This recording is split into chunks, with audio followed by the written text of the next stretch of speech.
everybody? Good afternoon. Oh, I can't hear you. Good afternoon. There you go. Now we're connected with a simple good afternoon. I know afternoon sessions are extremely difficult. In fact, in the business of public speaking, everybody hates afternoon sessions. But I can guarantee you with my deep voice, with some singing every now and then, I'll make sure everybody stay awake so we can have a fantastic afternoon, engaging conversation with all of you over the next hour and a half. My name is Ibrahima Sheikh Diong. I'm from the beautiful country, Senegal, in West Africa, and I have the distinguished honor of being your moderator this afternoon. And on the topic, which is of interest to all of us, it's about how do we actually create jobs, but not only jobs, but decent jobs across the developing world by using entrepreneurship. Over the past day, you heard so much about creating jobs with all kinds of techniques and innovation. What we like to focus on is actually creating decent jobs. And by decent job, we're referring to not only having employment, talking about social protections, but more importantly, providing rights to the workers on the workplace. It's extremely important that we make that distinction. Second, we're going to talk a lot about entrepreneurship. There has been conversation about entrepreneurship across the developing world, in Africa in particular. But here we're going to go the extra mile. We're going to talk about how the public sector and the private sector can work together to actually develop partnership so across the developing world we can actually push and boost entrepreneurship. It is my distinguished honor to welcome on stage the distinguished panel that we have, and as they come on stage, I ask the production to give me some music so we can welcome them on stage. A big round of applause to our panelists. Come and join me.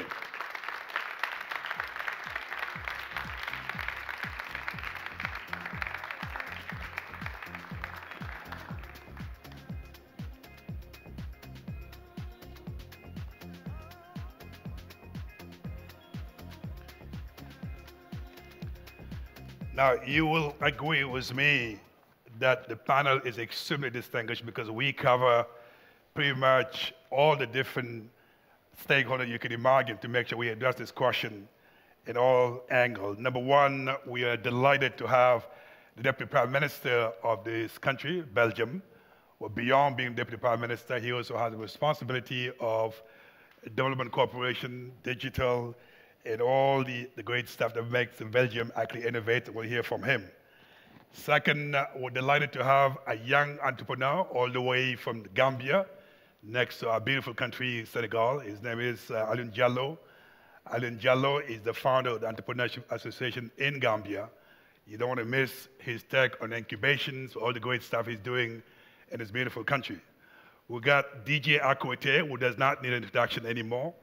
DJ ran Afri Search, but more importantly, if you listen to the RFI, you may be used to his beautiful voice that he talks about entrepreneurship across the continent. And we're delighted to have Mr. Kumiyoshi, who's the Deputy Director General of UNIDO.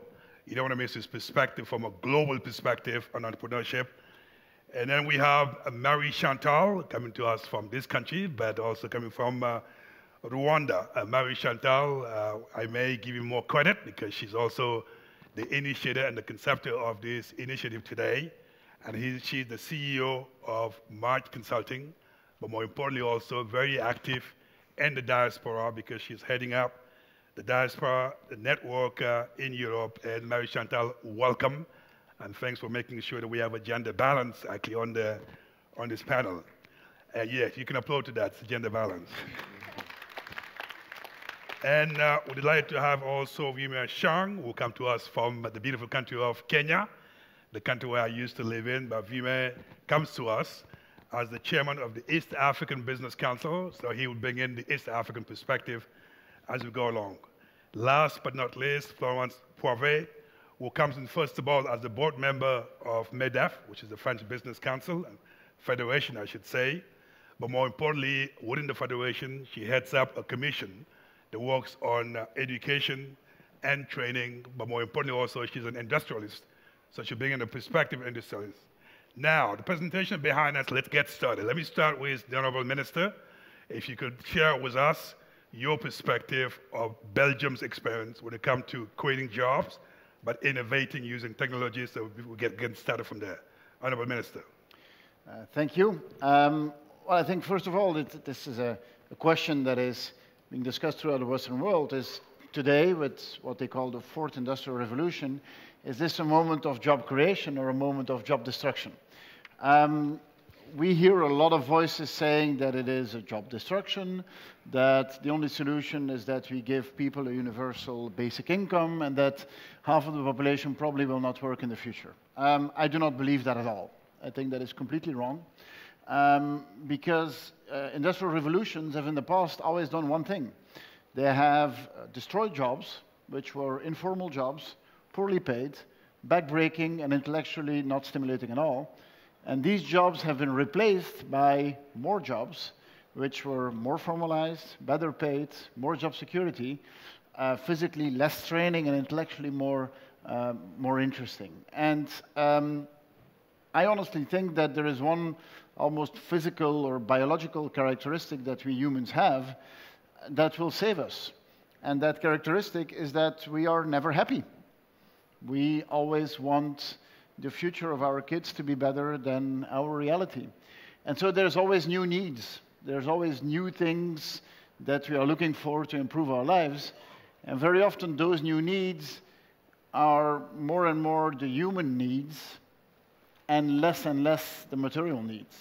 More and more it's about the experience, about emotions, about well-being, and so on. And so I think that that creativity and that fact that we're never really happy is something that is going to save us all the way. Now, this is in general.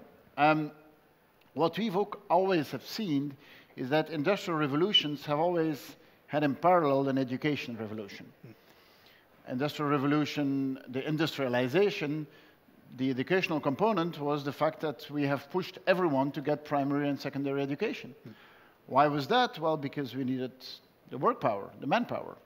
In the 60s, the educational component was pushing everyone into higher education because we needed the brain power. So the question is, in the industrial revolution of today, what's the educational component of that? I don't have a crystal ball, but I think it is not exactly what most people think it is. Often we say, well, you have to bring tablets and smartboards in the classrooms and so on. I'm not so sure. I'm not against it, but I don't think that's the key element. I think the key element is that we need to look at our relation between humans and machines and intelligence, artificial intelligence, and so on. If we are going into the age of machine learning, then I guess the perspective we should have is what are the things that machines, algorithms, and so on will never learn. And then it is probably problem solving, but much more so creativity and innovative thinking and emotions and empathy and so on. So I think that the emphasis will be much more on the human elements, despite the fact that we are going to live in very technological times. Now, how do you go about that? Very often the answer is, well, education needs to be reformed. And that is very often the answer to say, and now please shut up. We don't want to hear you anymore, because reforming education takes a lot of years, and it's rightfully not such an easy thing to do. So I think that the right approach is to do other things in parallel. And one of the approaches that we have in Belgium is we created an investment fund, which is called the Digital Skills Fund, which will invest in all types of projects that we are seeing that are related to education and digital. And we are trying to follow a bit of venture capital approach, right, in the sense that let's just invest in a lot of projects. Few of them will not be successful, some of them will be successful. That is one reason. Second reason is I think that I'm not sure there is one answer. Right. I think there will probably be all types of different answers, and we have to figure that out. Now, you might say, well, this is the Belgian, Western European perspective. How does that apply to the developing world? I think it's exactly the same. Right. I don't think there is such a big difference. If we believe that, for example, Africa is the new manufacturing power of the world, it will not be low-tech manufacturing. It will be high-tech manufacturing as well. So it would be the biggest mistake in what we are doing in education with our partner countries to not aim high enough. It would be a big mistake to say, well, you know, we have to invest into classic methods of manufacturing, because I think the leapfrogging that we see in mobile payments, the leapfrogging that we see in distant healthcare is going to happen in manufacturing as well, and we need to be prepared for that. Now, Honorable Minister, you anticipated my question, obviously, which is how does it apply to the African context? But let me push you a little bit. I mean, in this field... I expect nothing else. No, exactly, nothing else. I'm going to push you, you know, I come as a boxer, I have to push a little bit. But more importantly, how do we innovate in this field of entrepreneurship and creating jobs? I mean, everything you talked about, I hear a lot in many countries. But what do we need to do differently to make sure we innovate in entrepreneurship and creating more jobs across the continent? Well, I think that the question is, should you say we are focusing on jobs, or should we say we are focusing on giving a young population the possibility to have activities? Because I think that the classic definition of jobs is maybe too stringent. What we see is that certain domains, the development is incredible. For example, in the mobile industry in Africa, it's incredible what's been happening, and it's incredible what kind of opportunities it creates. Now, if smartphones and mobile networks, if it would have been CSR, if it would have been corporate social responsibility, you probably would have 5 million smartphones in Africa. Today, you have a couple of 100 million smartphones in Africa. Why is that? That's because it's not CSR. That's because it's business, and because it's profitable. And profit is a good thing. Now, I'm not pleading here for monopoly profits, fiscal evasion, and so on. That's a different thing. Right. But if we believe in sustainable development, the only form of sustainable economic development is profitability. If you have an activity and you make a loss 10 years in a row, that's not going to be very sustainable. So that profit element and that economical element is actually a good thing. And that, I think, is the perspective that we should take, is create opportunities where people are not receiving something.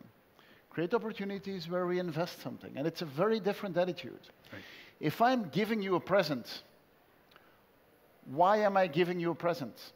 Very often it's because it makes me feel good. I gave you a present, I feel good.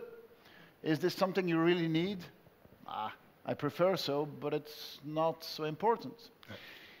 If we invest together, it's a very different perspective. Right. Then we're in it together. And now this might be a bit controversial. Is the profit discussion a central thing in development or not? Right. And you could push it further. Right. Can you make a profit in humanitarian aid? I don't have a definite answer on that. But what I see is that in other domains, where 20 years ago we would have said, how would you dare make a profit in that? For example, green energy. Green energy today, everyone knows that if you want green energy, you need some space where people make a profit. Right. If you want offshore windmills, we all know that if you want capital to be invested in offshore windmills, you need to be able to make a profit. Right. I think that in the development world, in the next 5 years, we will be going into the same direction.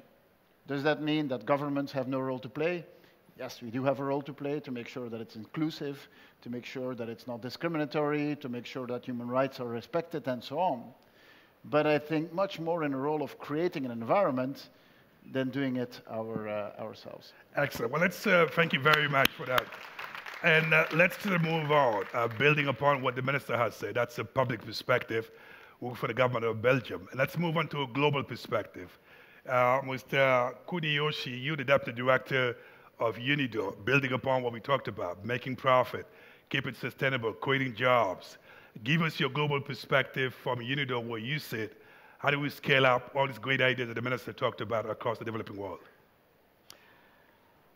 Thank you. From the global perspective, let me start with the 2030 Agenda and SDGs, Sustainable Development Goals. During these 2 days, I think we heard about or talked about a lot about this SDGs and 2030 Agenda.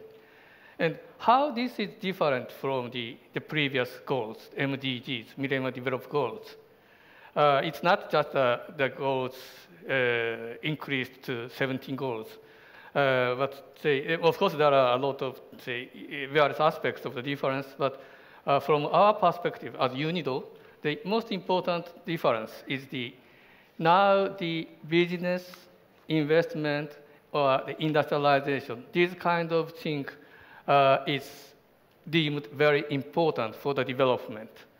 So there are three pillars of the development: social development, or environmental, and economic development. And now this economic development is put more emphasis.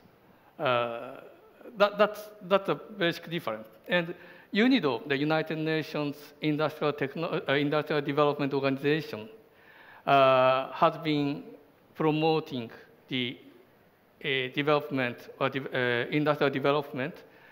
And recently, so for some years, we have talked about the inclusive and sustainable industrial development. And this inclusive and sustainable industrialization was clearly stated in one of the SDG goals. That's a big difference for UNIDO, and I'm really pleased too that this idea is well received all over the world. So for the decent jobs, I'd like to point out that the industrialization creates a lot of decent jobs. Industrial jobs require more technical skills and provide higher incomes to workers. And also, industrialization has a big impact in terms of poverty reduction. So, firstly, we have to think about the whole industrialization as a country, as a region, or even beyond the country. But we should make sure that we should make sure that this development occurs efficiently and effectively, and inclusively and sustainably. That's very important, so that the young people or women or everybody in the world can benefit from the development.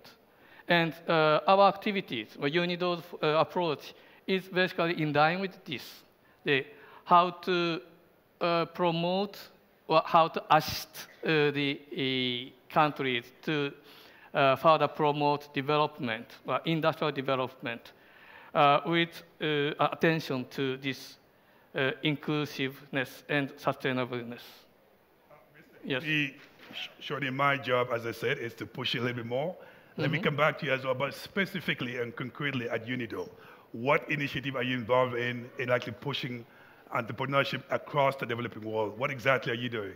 Thank you for asking me. Actually, I'm waiting for that question. UNIDO's approach is whereas one of the big, framework is a so-called program for country partnership. It is a, program which invites the all various stakeholders for the partnership and mobilize the large-scale public and private finance in a certain sector with in line with a policy of the host country. And we have some good examples, but let me just go to some other specific programs, like we have the program of ECP, entrepreneurship curriculum programs. This is basically try to build capacity of young people for the entrepreneurship. So we have this program in Angola, Cabo Verde, Cameroon, Rwanda, Mozambique, Namibia, Nicaragua, Tanzania, Timor-Leste, Solomon Island, and also Mozambique. So we have assisted the education of a lot of young people for giving the expertise of entrepreneurship. Thank you very much. Let me now turn over to Vimal Shah, building upon what you heard from the public sector, from the global perspective. At the end of the day, you and I talked about this. If there's no market, there's no business. If there's no business, there's no entrepreneurship. But it seems to me what you're saying, there's some opportunity out there we're not tapping properly. What do we need to do to actually tap all this opportunity across the African continent so we can create more entrepreneurship and create more jobs? Thank you. I think when you look at what's happening in Africa, and I'll talk about the context in Africa terms, our demographics is increasing. Our populations are increasing. We're not stopping our population growth, and it's just continuing. So therefore, what the minister said is very valid for Europe, probably. But for Africa, we're increasing our populations like 2.5, 2.8% per annum. So if I talk about where we are today at 1.2 billion population, we're going to be 2.4 billion by 2050. The question is the demand out there for that next 1.2 billion people is food, clothing, shelter, places to live in, infrastructure, the whole lot. So the opportunity space is totally different from what we talk about in Europe, where you don't probably have even population growth rate, and that's different. So I think for us, we've got to have meaningful jobs being created out there, or meaningful entrepreneurs starting to do all that stuff. The question is, right now, a lot of us in Africa are waiting for some donor somewhere to give us aid or give us some money to start off things, and we've got this AIDS, AIDS, I call it, always in debt syndrome, that we actually look for money from somewhere to give us all this help. We could actually have schools of expertise, schools of excellence out there in Africa, teaching us not only basics we have right now. I think it's the ultra high skills, the higher skill levels where we can actually do it and do it appropriately, not do it the same way as you do it in Harvard or where else in Oxford or Cambridge. I think we need to have our own learning, number one. Number two, appropriate technology is required. At the same time, when we talk about the job-creating opportunities in Africa, agribusiness, agriculture, infrastructure, a lot more of logistics is actually creating jobs. However, the game changer that's come in now is internet. We've all got internet, we've got bandwidth, we've got fiber optic cables. So really, we could actually be producing a lot more of the software for the world and exporting it without logistics. So that could be a rapid transformation immediately. Job-creating growth is what we need out there. The question is, where is this available? Now, what do we need for that? We need linkages. We need linkages to market. We need linkages to people to say, fine, here we create all those products or whatever. Can we get them out there overseas? Today, all the demand in Africa is being met by imports. Practically a lot of food, a lot of products, a lot of manufactured products are still coming in from outside. Could we do them over there? We could. We could actually manufacture a lot of them there. What we have to work on is our competitiveness. And this is where we would need help or that technical assistance to say, here's how you make it more competitive. I think the Chinese, the Japanese, the Americans and Europeans are coming in to say, fine, here's where our expertise lies, let's make it more competitive. Right. The key issue will be competitiveness, which means relative competitiveness compared to what we bring in from outside. If we're not globally competitive in Africa, we're going to be always importing. Right. So I think this is where we can create jobs, opportunities exist. It's exciting out there. It's not boring anymore. I think it's exciting. There's so much more to do. There's so much more to be, just what you had probably 100 years ago here, 200 years ago, the opportunity to do a lot, we've got that over there right now. Right. It's not waiting for one or two. It's waiting for everyone to come in. So I think this is what's important. Number two, I think the needs are different. It's situational. The situational differences here are different. You can talk 10 years, 20 years, 30 years from now in Europe what's going to happen. But for us, I think right now it's putting some food on the table of a lot of people, giving them some income earning opportunities. However, it's not all at the digital space. We talk about M-Pesa, digital mobile money, but there's not that many success stories after M-Pesa that have come out of Africa. So I think we need to create that space and say, fine, linkage to market. So Silicon Valley could actually be done in Africa. It's not difficult to do. The question is, we don't trust Africa. I come from Africa. I think a lot of us don't trust Africa. We don't trust that it's 54 countries. It's going to be different all the time. We have every 5 years we have elections, and we have a lull before the elections 1 year and after elections 1 year. So actually, overall, we have 2 or 3 years to work, and then there's a problem with elections, and there's a lot of fear being created around it. It's not so different here. No, It's not so different in Here Europe. in States, it's not that different, so it's a global world. We sometimes lose 2 years after an election. Which is good. I think from France, from UK, from At least we have a consensus, it's across the world. across the world now. Go Now ahead. it's across the world, of course. We haven't made it contagious, but I think it's just been there. But the question is, there is opportunity, and I think there is opportunity for Africans to wake up and create partnerships. Right. I think what the minister talked about, I like very much, because we not need to create more partnerships which are meaningful, which are for our countries, rather than seeing it from a donor's eyes and saying, here's a donor, and there's a giver and a taker.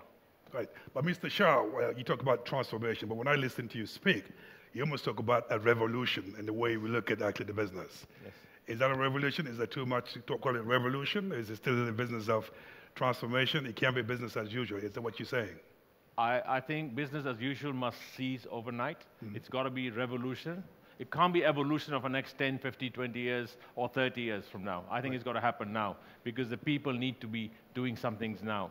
The leadership is changing very fast. I think people's mindsets are changing. A lot of our leaders are now educated in the West. Right. I mean, you check them out and check their credentials. They'll always be educated in the West. They've got Western philosophy. So there's a lot of level playing field now. The question is we've got to level out and say, fine, grab all those opportunities, make it happen.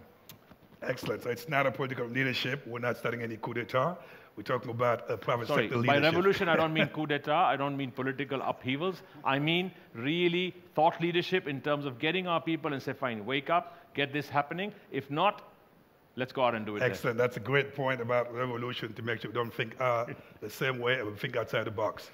Now, Marie Chantal, you bring in a different perspective. You're very much focused on youth and women on the diaspora. Now, leveraging on the opportunity that the youth, the women, and the diaspora provides, how do we actually leverage on all those opportunities to create more decent jobs, but also promote entrepreneurship across the continent? What's your take? I think that you cannot take all categories as a world group. You need to address specificities. Women and youth are specific and I may say sensitive categories in terms of employment and also of entrepreneurship. I will not talk about disabled people. This is another category, but I will not address that. And if you take Africa, 60% of African citizens are women. But if you go to the economic sector, you will see that only 8.5% are working in non-agricultural sector. And then we find that women and girls are more represented in the non-paid job, housework, and informal sector. And if you take the youth, you will see that we know that more than 60% of Africans are young. And the states themselves cannot provide enough employment for those young people. You need to work with companies. You need companies. But you will not work with only those who are there, that are there. You need to create companies. So for me, it's very important to boost youth and women entrepreneurship. First, because they will create more opportunities for jobs, but they will also facilitate the community reliance and communities' self-employment. For women, it's very challenging in Africa. Women in Africa, I will not take the case of Rwanda, for example. I see the CEO of Rwandan Development Board is here. This is, okay, but in many countries in Africa, women cannot even access finance. There are so many countries where a woman cannot open a bank account. So you need to facilitate the access to finance. You need to facilitate the access to training programs that are tailored to the economic or market needs. But you also need to facilitate women empowerment per se, because even an educated woman, she will always need to be empowered plus to what is necessary for a man. Women are always perceived by like a less category or a less human being, but this is not the case. When you boost women's self-esteem, you have more added value. Right. Women when you create jobs for women, when you create entrepreneurship for women, you create actually the job for next generation. You create a lady that is empowered because she took from her mother. You create a sister that is entrepreneur spirit-minded. And you will also help the family because similar enterprises tend to employ relatives. So that is the added value of boosting women entrepreneurship. And for the youth, it's very important that African youth are really entrepreneurs because they can easily adapt to the context and the international revolution.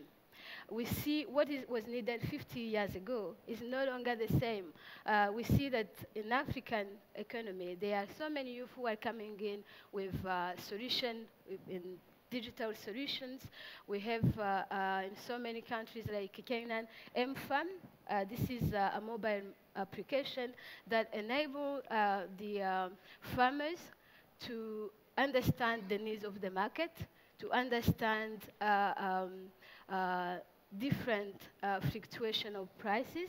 So we need also to tap into the potential of a digital agenda to promote youth entrepreneurship and also help the youth to adapt and to continue to evolve with their era, because the era of yesterday is no longer the same with the one of today.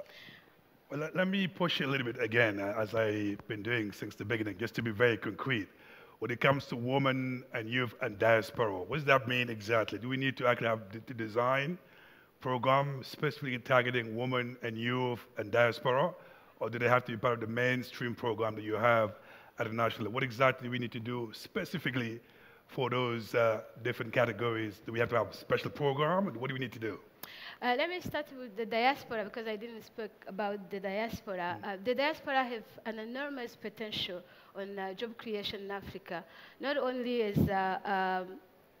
because of the financial assistance, because of family remittances, but also for the capacity building.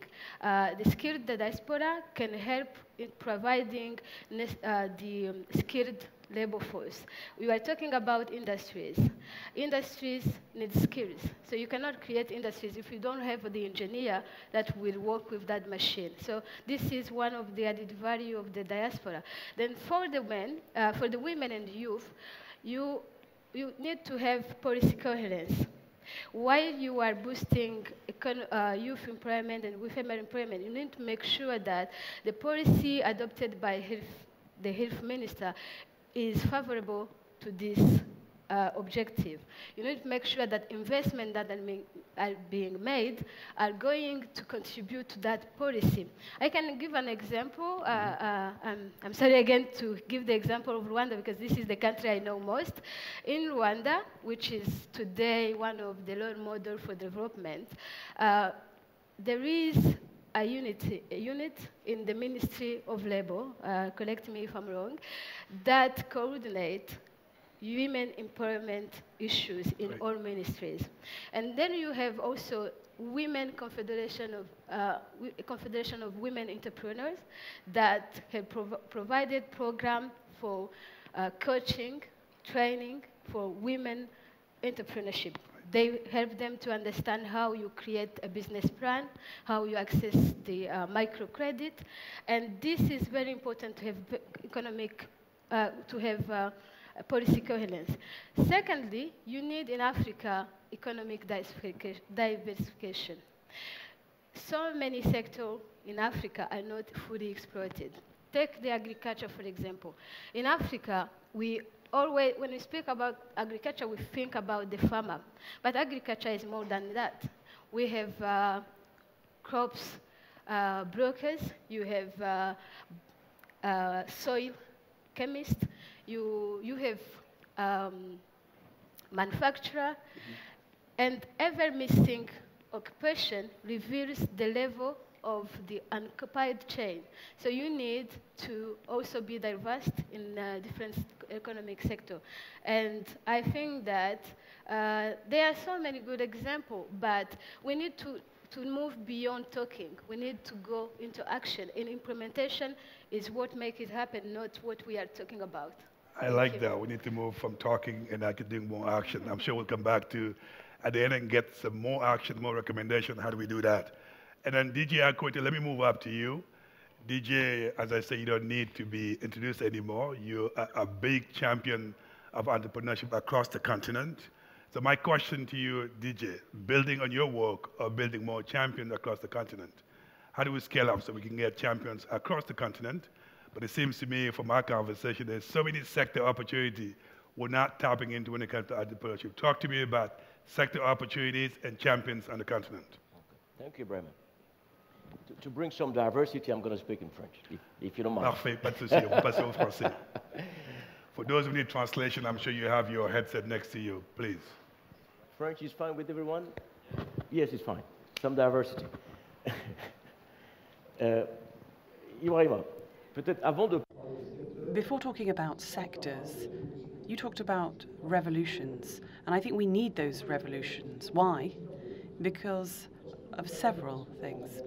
Firstly, you have about 150 million children going to school and then about 10 million in some form of training, which means you have 140 million who need help, who have been left by the wayside. If you have a continent that imports about $35 million of products every year, but that have a huge potential in terms of agricultural land, that means that you need a revolution.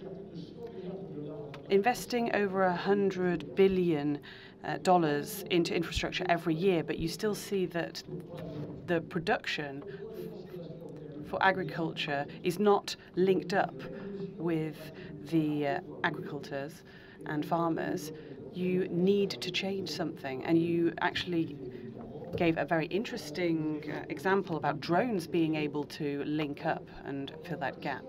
We can see that you can change the whole model in terms of logistics. If you have over 100 million mobile phones being used across the continent, but a very low percentage of GDP going towards mobile services, you have a huge gap between the needs of consumers and what's being spent on the services.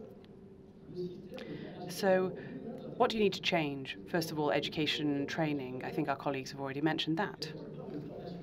But when I talk about training 150 million people is not going to happen overnight.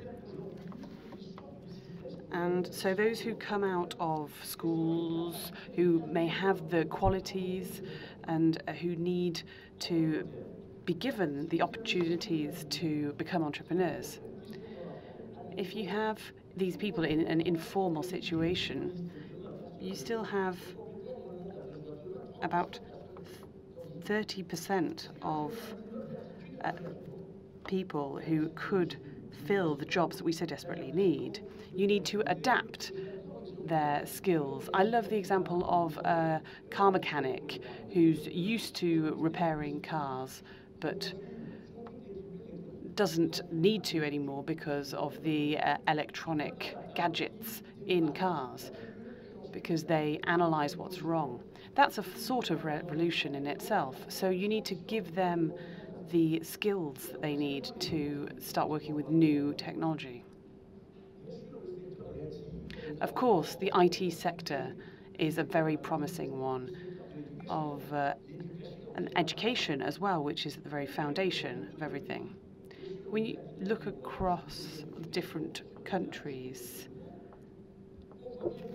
you can see that 30% of young Africans go to the private sector. We need to prepare them for other jobs as well, because in agriculture, in high-tech, in education, healthcare and transport, logistics and so on, these are professions that you really need to train people for. That's a revolution that will affect all of the different sectors I've been talking about. But think about those sectors again. Let's look at agriculture. Imagine that you have a country that produces tomatoes. Think of all the tons lost between the field where they're grown and the point of export. About 50% of the production is lost.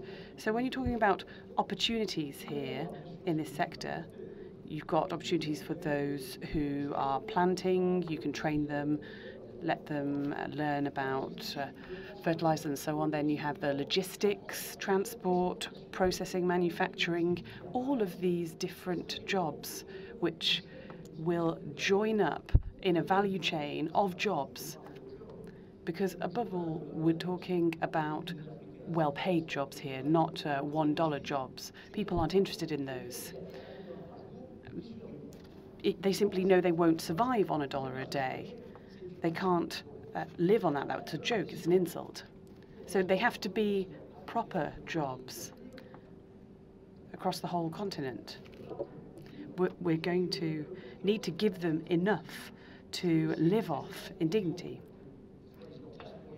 We have a huge sector of middle-class Africans as well. Well, it's interesting to pick up on that. There's another aspect, creating and promoting entrepreneurial champions to help others create jobs across the continent. So how can we promote those champions? How can we give them encouragement? Well, yes, that's something that we're very interested in. You can't have development without the involvement of the private sector. And a huge percentage of the private sector is made up of SMEs. So 90% of the private sector has potential to be grown, to scale up. And they need help. But often, when we give that support, people say, oh no, this is protectionism. But it's not protectionism. Let's be serious about it.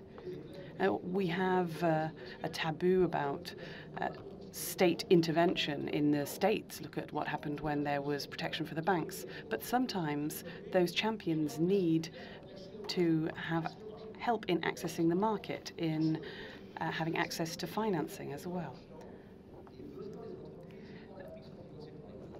And only 20% of companies' financing needs are met by banks in Africa. So what we need to do is change the whole ecosystem, make sure that these entrepreneurs' skills are formalized, give them access to the market and the funding they need. And then we will see regional markets opening up, and that huge potential will really come out. So the event you mentioned, bringing together all of those SMEs who are the champions, the entrepreneurs of tomorrow, that's a fantastic opportunity. And the next one's at Kigali, and we would be delighted to see you there. Thank you. Thank you very much. DJ Florence, let me turn over to you. French or English, or we stay in French? French, if it's comfortable for everybody. Let's get back to English here. So, question, Florence, to you. I know you're very active in the education and training within the Federation of the French Business People. What is it we need to do when it comes to education and training to do things differently so we can create more jobs, but foster entrepreneurship across the developing world? Talk to me about your experience on that. Thank you. Good afternoon to each of you. If you don't mind, I'll switch back to French. We'll finish with the French Parfait, on termine en français. avec le français. Alors. Okay, then, speaking French, I want to tell you how glad I am to be here. When you hear of the level of ambition and how much revolutionary thinking there is, we're very pleased because this fits in with our vision, the vision for Africa and all the possibilities of that can happen in Africa. A lot is still questionable, but anything is possible. France is an old country. 5% growth would be something we can only dream of for decades now. So the challenges, I think, are joint, shared ambitions: globalization, demography. In your countries, demography is going up, but we're losing population here. For populations and governments, but also it's a massive opportunity for entrepreneurs and for youth particularly. We in MEDEF really, we have the ambition, we want to think and work with you on co-construction to create sustainable jobs, real jobs for the future, both for the individuals, for the businesses, but for the country also, the countries also. So from that point of view, what I think we can perhaps add to the debate is our internal French thinking. We're in an electoral procedure at the moment in France. We've just had a presidential election, but we've got the parliamentary election coming up very, very soon. And in 3 months' time, we'll be re-electing a Senate. So we're taking time out to to have a lot of thinking and make proposals. I'm an autodidact. I'm glad to hear everything that you have said, Mr. Minister. I agree with. But in the future industries, what is going to be key is the individual. The individual will be at the heart of the future industry. And for men and women to be at the heart of future industries, their competencies need to be increased in an ongoing way. Yes, there has been a revolution in the educational system, but what we think that's even more important than that is to organize permanent evolution for young people, for men and women working in our companies. And if you look at what's happening around us, what can we see? Well, there are countries like Switzerland, Germany, Austria, like the United Kingdom at the moment, have put professional training at the very heart of their educational priorities. In order to have professional education at the heart of education, businesses as well also have to be at the heart of education. It's in businesses that need to explain what their needs are, what aptitudes, what skills and competencies they require. That's the only way that you can ensure that this education is properly provided. It sounds quite simple, but in reality, particularly in France, that's not really what goes on. In Switzerland, I'm from Switzerland. 70% of Swiss children enter the labour market via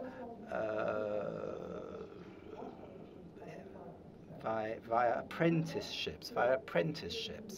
So really, we do need to look at this reality. It's the will of businesses. It's not easy for a business to explain what their needs are, particularly in a context that changes on a daily basis. We're in a continual, permanent revolutionary situation, if you like, and the state, the public powers, to get them to accept that businesses play a pivotal role in the training and educational systems. Now we have to look at the potential for public-private partnerships. I'm sure this is a sort of subject that you look at a lot. What could we do to beef up partnerships between the state and the private sector? How can we do this to create jobs, not just in France, but across the world? Well, very specific things. For example, for the last 18 months, we've decided that in each of our delegations, and we regularly have delegations that come to Africa, there's going to be one in Egypt in November. We now have the system that we always take along with us managers from universities, training centres, apprenticeship centres, engineering schools. So during these trips, these missions, we can create connections. For a French company to go to African country or somewhere else, there's always a concern about how will I be able to train people. And of course, a university or a school wants to create a link, needs clients. So if you go along together in the plane, they'd actually make these links. We have to develop this much, much more. We have to also encourage more exchange of youth. Young French people need to come to African countries for stage, and vice versa. African young people need to come to Europe to work in our businesses and work together and build things together. Last but not least, the youngest on the panel, Aliou. Yeah, that's what happened when you're young. You have to be patient and wait for the rest to speak. And Aliou, my question to you, you heard some great messages coming from the other panelists.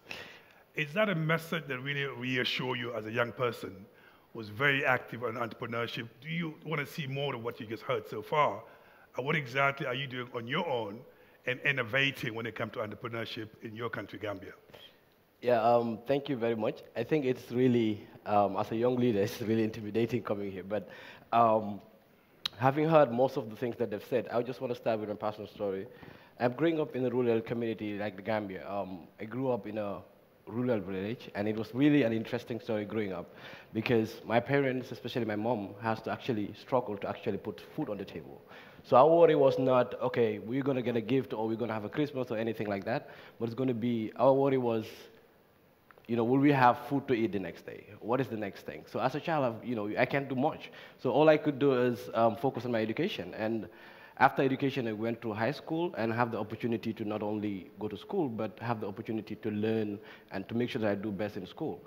But this is not only my situation. This is not only my story. This is a lot of stories of young people back home.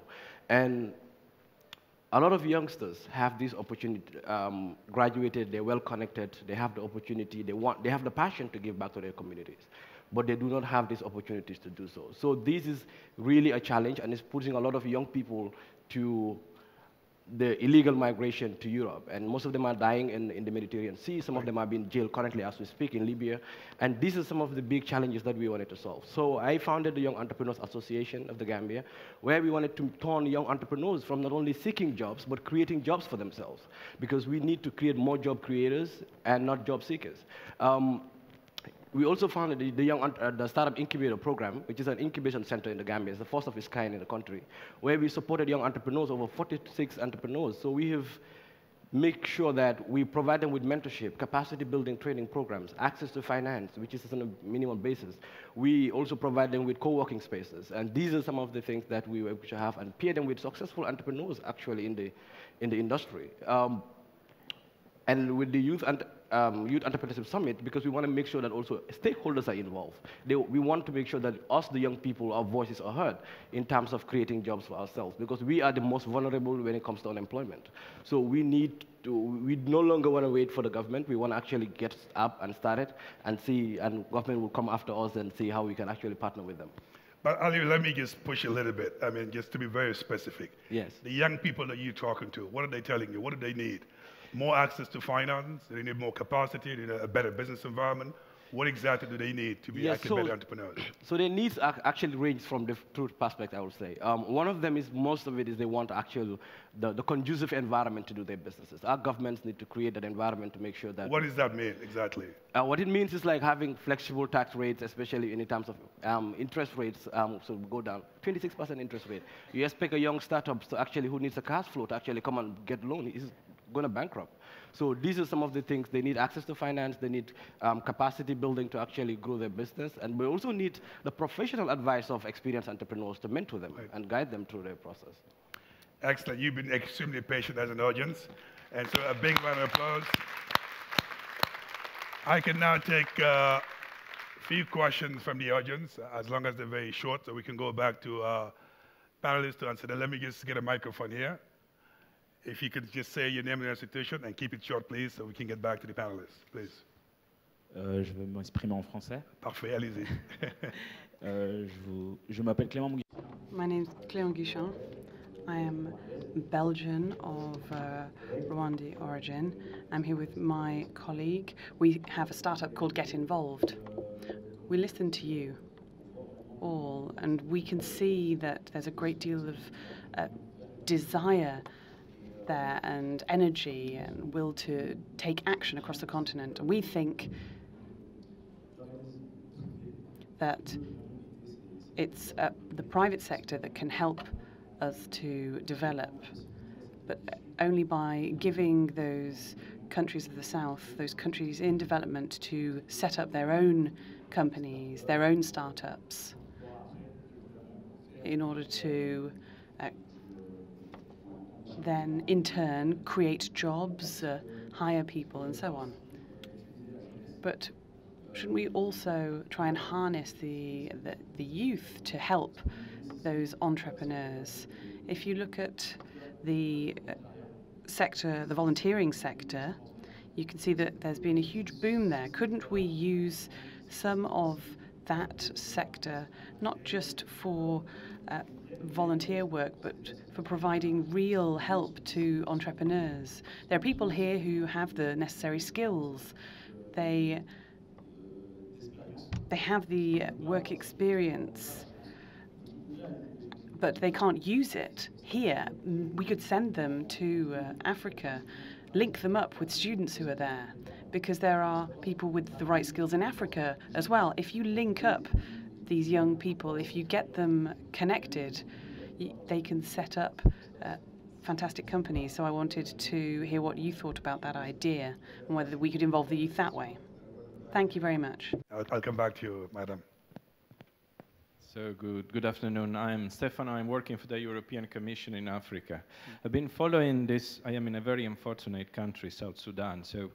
But I'm trying to pick whatever could be good in order to do anything even there.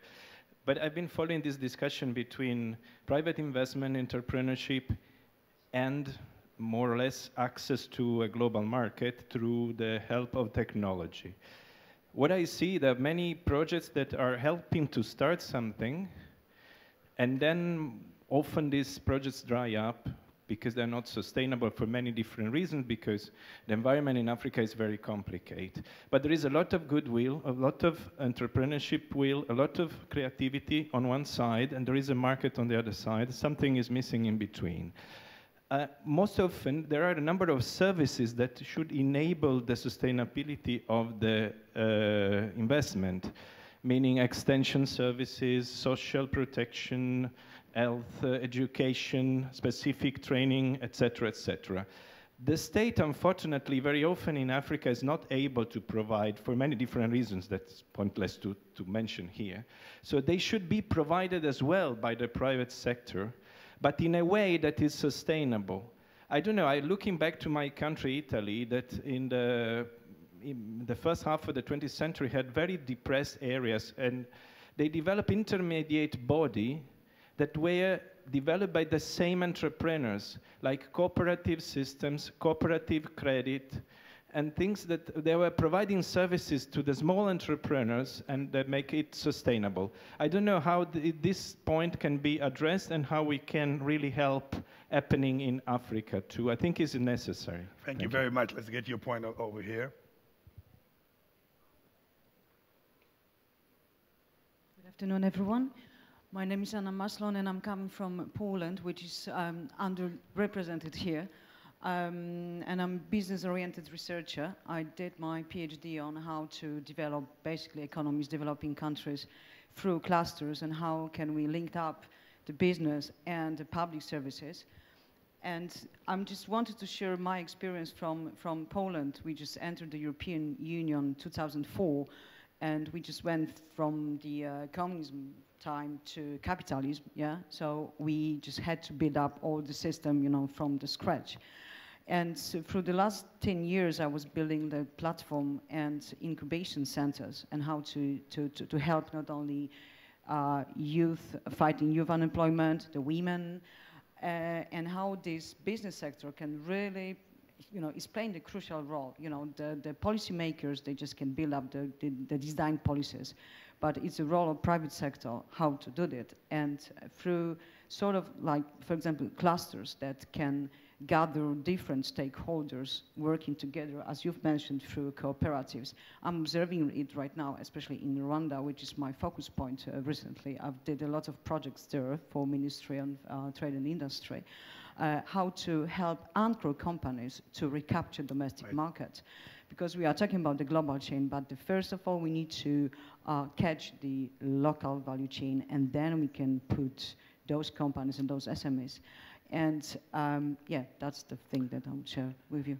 Thank you very much. On the back here, let's just change, let's go to the other side. There's a microphone behind you. Go for it. Je m'appelle Raoul Donge, je suis... I'm a member of the Afro-European Diaspora Platform based here in Brussels. We are trying to push the entrepreneuriat and the private sector, but the problem is, listening to the panelists speak, and I think there's a threefold problem we have to address. We are Africans, we're here with our European partners. We have been developing for about 30 years now in a kind of partnership that has not always been favorable to the diaspora that's established here in Europe. And let me explain what I mean and put my question. Well, very briefly,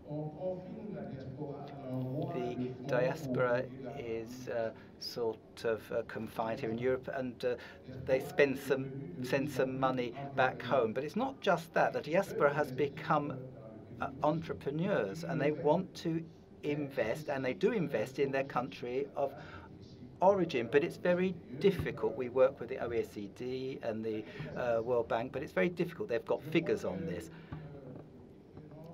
My question is this. The various speakers have spoken, Minister de Croo, for example. We believe that in the Europe-Africa Forum, what we have to first and foremost do is put in place policies which favor entrepreneurship. The Cotonou Agreement came up with three partners: the public, the state, and then the private sector. But very often we're not part of the dialogue for development policy, and without the policy, it's difficult. I travel a lot in Africa, and wherever I go to try to invest, we're not really encouraged.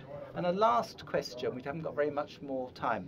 David Cordobès du Centre du Commerce International à Genève. From the Centre of International Trade in Geneva. I just wanted to come back to the issue on MEDEF and training for young people. I know that often training in more practical subjects was seen as a sign that you'd failed academic education, and that's a problem of image. And we ourselves had difficulties attracting young people to training centres because there was this opposition between blue collar and white collar. So we'd like to know if there's any experience from other sectors, other countries, which could help encourage talented youngsters and get them into training. And then how can we help young entrepreneurs access financing? Often if you say, if you talk to banks, they say that they don't have a solid business case. That's the problem. Table and just see what you remember all of them. Number one question, it's about the private sector being the engine of growth on the continent as opposed to the public sector. Number two, in the diaspora, there's some very competent young people. How do we leverage the competence on the continent to work with the diaspora so we can build in, actually fill in the capacity gap? Number three, how do we make sure that the industry we have in the continent are sustainable? So sustainability is important. Number four, how do we actually leverage the opportunity that the cluster actually provide on the continent? And number five, the questions about how do we make sure that in the relationship between Europe and Africa, we foster entrepreneurship and investment. Last but not least, how do we attract young people to productive areas? But more importantly, how do we address the issue about access to finance? So I hope I captured all your question in that summary. Let me turn back to the audience. Honorable Minister, do you want to react quickly to what has been said so far? Sure. I think that what you said about the Belgian Rwandese, if I remember, about young people who want to build their country. And that is the key thing today, is that it used to be that if you wanted to build your country, the public service and politics was the only way to do it. And that has changed, because today entrepreneurship is one of the best ways of being part of building society, building your country. It is also an important one from a political point of view, because in a society, in a country, you need a counterweight for politicians. A good functioning democracy has a counterweight, has a middle class, has an entrepreneurial class who from time to time say, stop, we don't agree, and who call out problems and can contest certain things. What I see, and this is in general, this is not specifically to African countries, is that often politicians are scared of that. Politicians prefer not to have that counterweight. Life is much easier if you do not have a strong middle class. Life is easier if you do not have someone who's contesting you. And so it is a bit of a leap of faith to say, we let go and let's create an environment where young people can, not only young people, by the way, where people can be entrepreneurial, can create something. And the basic elements that you need are a few. You need a taxation system which is pushing for ambition. Taxes are good, by the way. I'm a liberal, but I'm in favor of taxes. Reasonable taxes, of course. But a fair taxation system is something you need. A good working legal system is something you need. Basic infrastructure is something you need, because too often we say, well, trade is good, and then we mean trade between Europe and Africa. Trade between Europe and Africa is great, but that's not the problem. The problem today is regional trade. I've seen so many examples. I was in Niger a few months ago. Niger does not have that much agriculture, but they have some agricultural development. They sell some type of beans. Now, country right next to it, Côte d'Ivoire, is importing beans from the Netherlands. That does not make sense. I mean, Niger is right next to the door, but it's much cheaper to import it from the other side of the world. These are the basic problems, and there I think you also need political will to create an environment where you enable a counterweight for politicians to be created. Excellent. Thank you, Honourable Minister. Any other panelists that want to give a feedback or a comment before we wrap up, because we need to wrap up something, Florence? Yes, to add something to your question. Just to take on what you have just said and to try to respond. I'll give you a little example. How can the private sector, outside of financing, apart from being a client, a customer, apart from that relationship, how can we help you? And of course, it's through exchange of men and women. In France, we've started something that I have been trying to promote, and that's mentoring for competencies. In companies, we facilitate making colleagues available to go abroad to a company to mentor a startup entrepreneur in Africa. Of course, there are problems with linked to insurance. We need to try to simplify the administrative red tape.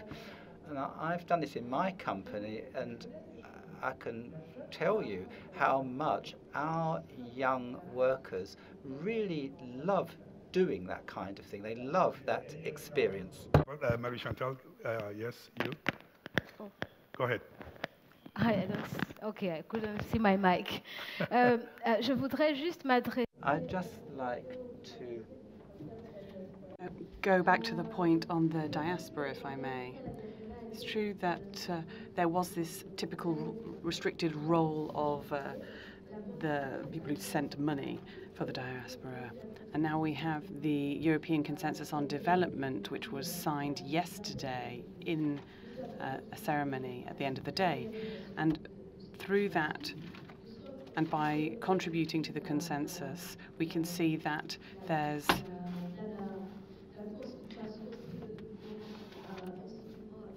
going to be a new tool, the European Investment Plan.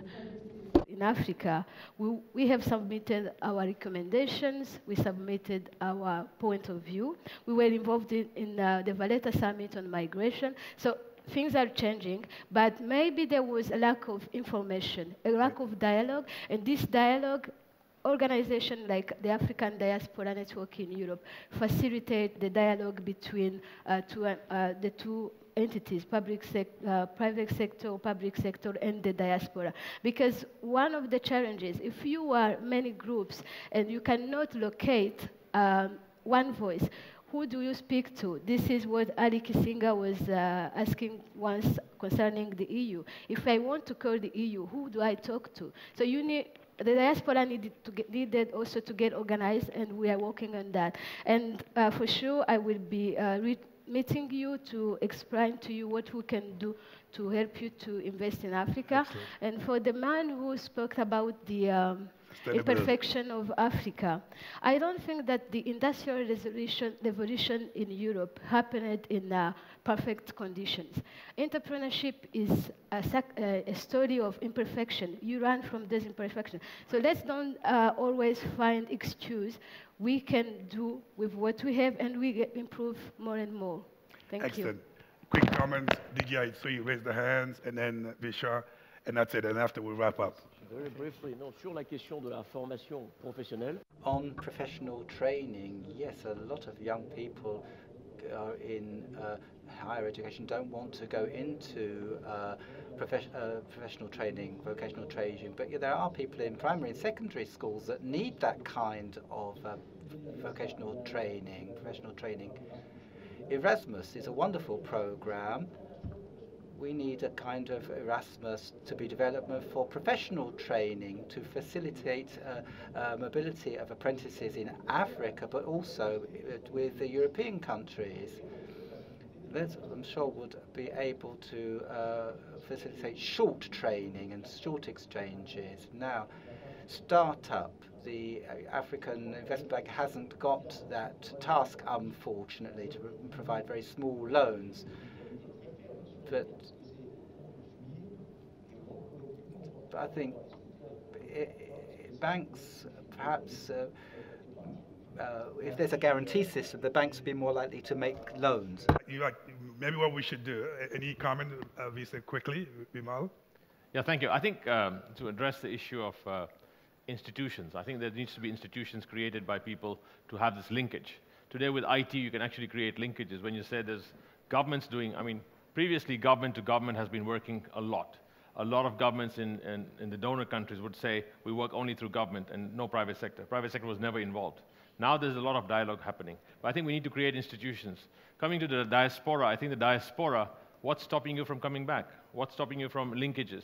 I think there's nothing stopping you except for yourselves, because a lot of diaspora want to be in the Western world and talk about the world out there. However, I think there's enough unemployed people out there in Africa who need to get jobs done. So nothing stopping you. I think what is important now is to create institutions that link up. In fact, there's a lot of African produce that could be marketed by the diaspora into these markets. Why not? So I think the linkage is important to say, create an institution here and over there, and really say, what can be done, what are the needs? It's all got to be need-based. All development will be need-based. However, one more thing for universities.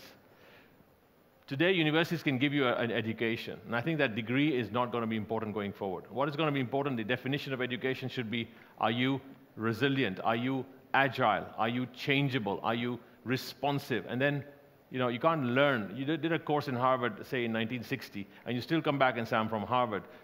It's obsolete. The degree is obsolete. So I think we just got to say learning by doing. A simple example is, if you get a new Apple phone today, how do you learn? Do you go to university to learn an app? How do we learn?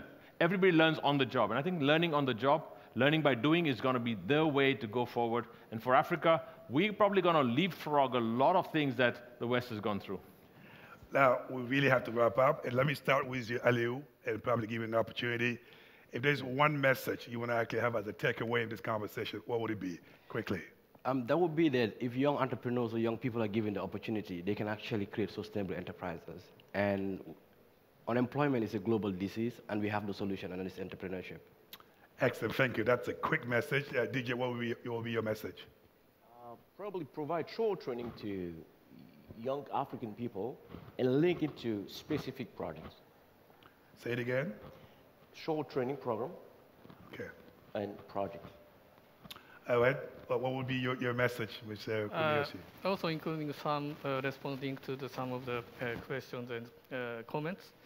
The point is that nurturing the entrepreneurship itself doesn't necessarily work. That we need a business environment that works.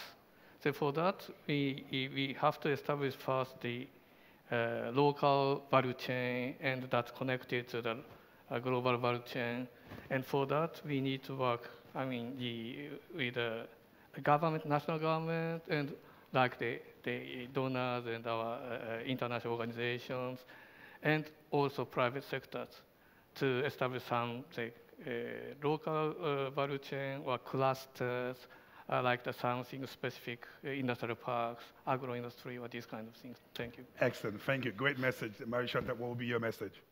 I would say, we will not reinvent the wheel. Development happens with people who have their means to overcome the challenges, people who have jobs. Let's just walk the talk, because everything that happened to Europe, to America, to Asia is not going to be different for Africa. But let's use the ingredient we have to make it happen. Excellent. Honourable Minister, what will be your message going forward? I'm out of messages. I think everything's been said. One of them. No, it's fine. Everything's been said. I think there's nothing to add. Exactly. So all the great messages. Viva, what will be your message? I'd say Africa is equal to opportunity. Look at it with the eyesight or the lenses of opportunity, not challenges. And I think every challenge is an opportunity. Excellent. And Florence, what will be your message? That was the end. Superb end. So we have great messages. Number one, let's give opportunity to the young people. Number two, training is important. Let's train the young people so they can get the capacity to go and be great entrepreneurs. Number three, I think locally, there's a lot of domestic and local young entrepreneurs. We need to really develop the young and the local private sector to create clusters. And I think 4, talk, and less by action and less talking. So let's talk the talk and walk the walk, as you say. The minister agrees with everybody. That's a great message. And then obviously, Africa should be seen as an opportunity, not a problem. And let's see the opportunity. So join me in thanking our panelists. Well done, guys. Well done. Thank you.